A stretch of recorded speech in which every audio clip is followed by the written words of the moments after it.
thrust termination system is armed.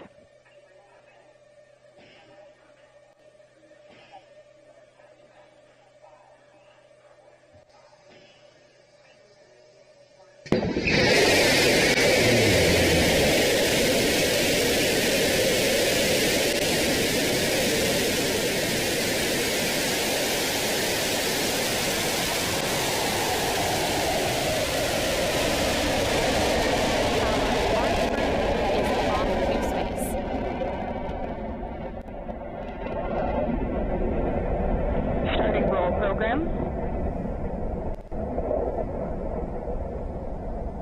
30 seconds into flight. Now you can note the speed and altitude graphics there at the bottom of your screen. 7,000 feet and climbing. And the chart at the left is tracking the main milestones that we're going to see during the flight. Beginning throttle down for Q limiting.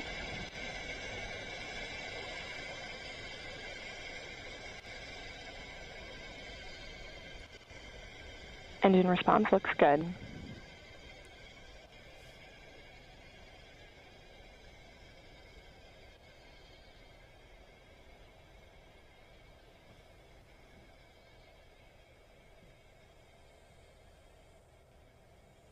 All right, it looks like we've passed Max Q. There you hear on the radio there, the Max Q has passed. That's the point at which the aerodynamic pressures on the vehicle are Mach at 1, their max. vehicle is supersonic. All right. And you can just see the glow of the engine there. And Engine there we, back up to full There's the throttle. onboard. the onboard camera looking down at West Texas. Chamber pressure looks good. Passing 70,000 feet.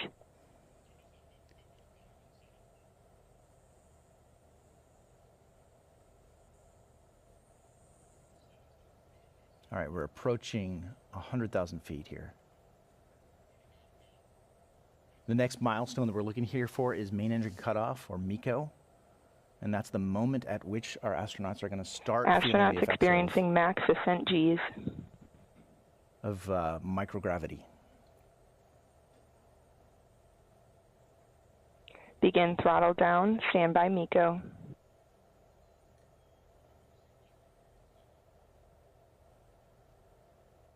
MECO confirmed. There's the main engine cutoff. Standby separation. And it's a very clear day in West Texas, which is why our long-range cameras there on the ground on the left side of the screen, you're seeing the clear shot of the booster. There's separation. Separation confirmed. Amazing. And this is the point at which the astronauts are going to hear that call from their Capcom, telling them they can start to unbuckle and enjoy those moments to float around the capsule. And I can't imagine what's going through Michi's head right now. Hey guys. Emily, I love you. Grandpa's in space. Hey guys. Oh my goodness. High five. High five. High five. High five. They sound happy in there, which is really good.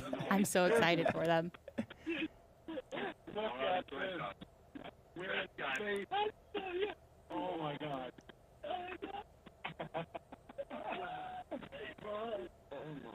Passing the Kármán line. And there they are. They've crossed into space. Now, both the booster and the capsule are both ascending now. The vehicles are separated, and now they're just both coasting up into their apogee point, and they're going to reach apogee about the same time, and then begin their journey back to Earth. No problem. You can hear the voices of the astronauts right now as they are floating around the capsule. Capsule has reached apogee. Oh my God. Congratulations.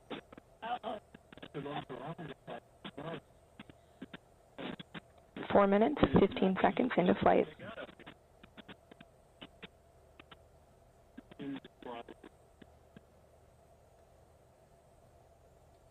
An amazing day to fly to space for these 6 Booster astronauts. descending past 340,000 feet. Now, the booster is more aerodynamically shaped than the capsule is, so it's going to win the race back to the Capsule ground. body So rates the look good. chart on the left side of the screen that you see there is tracking the booster. The chart on the right side is tracking the capsule's descent.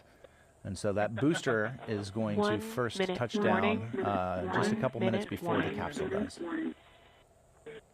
And you hear there the 1 minute warning came from Capcom. They're talking to the astronauts in the capsule, giving them that 1 minute warning to return to their Booster seats. descending nominally. And one thing I love is that you can see this booster coming down to West Texas. Astronauts returning to seats. The astronauts returning to their seats, and the booster will actually land about 2 miles north from the launch pad.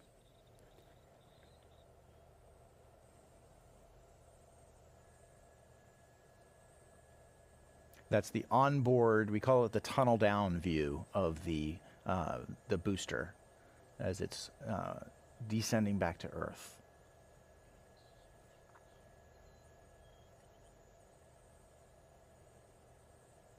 You'll notice the clouds moving from left to right there. The booster, as it's ascending, rolls a little bit. It sort of tosses the crew capsule Capsule up has into reached the space and atmospheric gives pierce the point. capsule ability to spin and get lots of different views of Earth as it's floating. Confirmed booster forward fin deploy. As you heard, we have deployed the forward fins, and that is because we need these surfaces to help steer the vehicle back to the landing pad. Astronauts are experiencing max Gs. All right, the astronauts are now back in their seats. They are also descending back to Earth as well.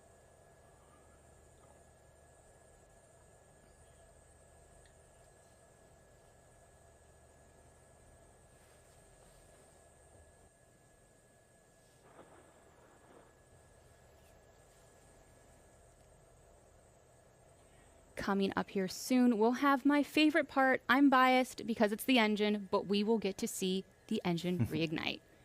Booster drag brakes deployed.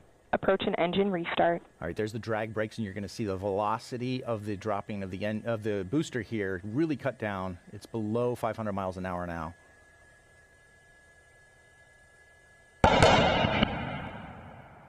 That was the song. There's, Boom. and you can see the relight happening Engine right restart. there.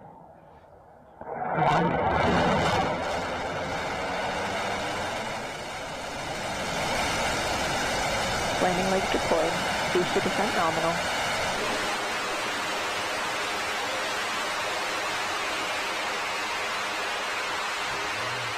Booster touchdown. Booster touchdown. All Welcome right. home, New Shepard booster. There it is. Every time I get to see these booster landings, this is a miracle of engineering. And Starting booster auto-safing. It's a treat to be able to see it. If you ever get a chance to see it in Capsule Texas, descending nominally it's past incredible. 20,000 feet. This is reusable. Standby drogues.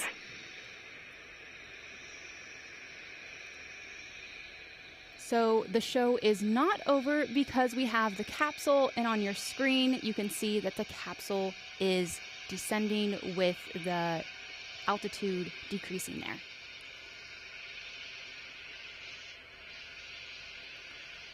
You should be able to, yep, there's the crew capsule. Now we're going to look for the drogue deployment.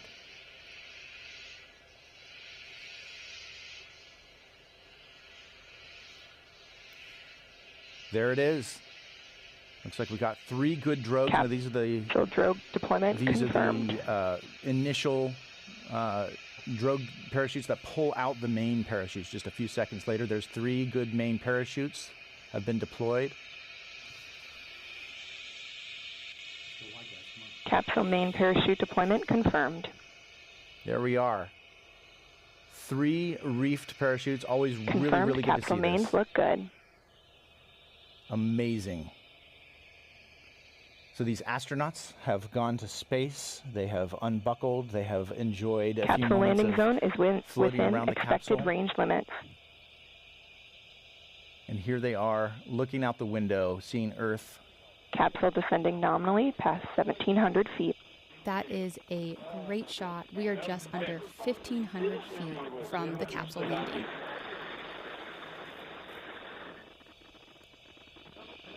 Oh my.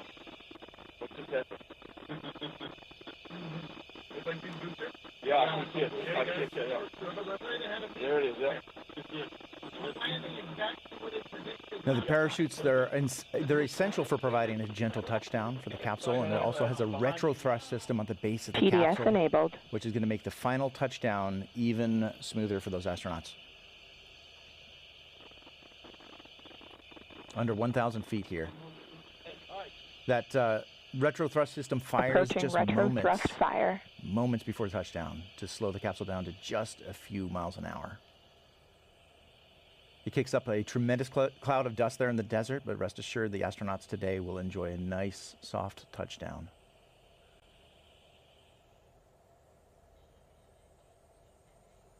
Again, great work by our drone team in West Texas today.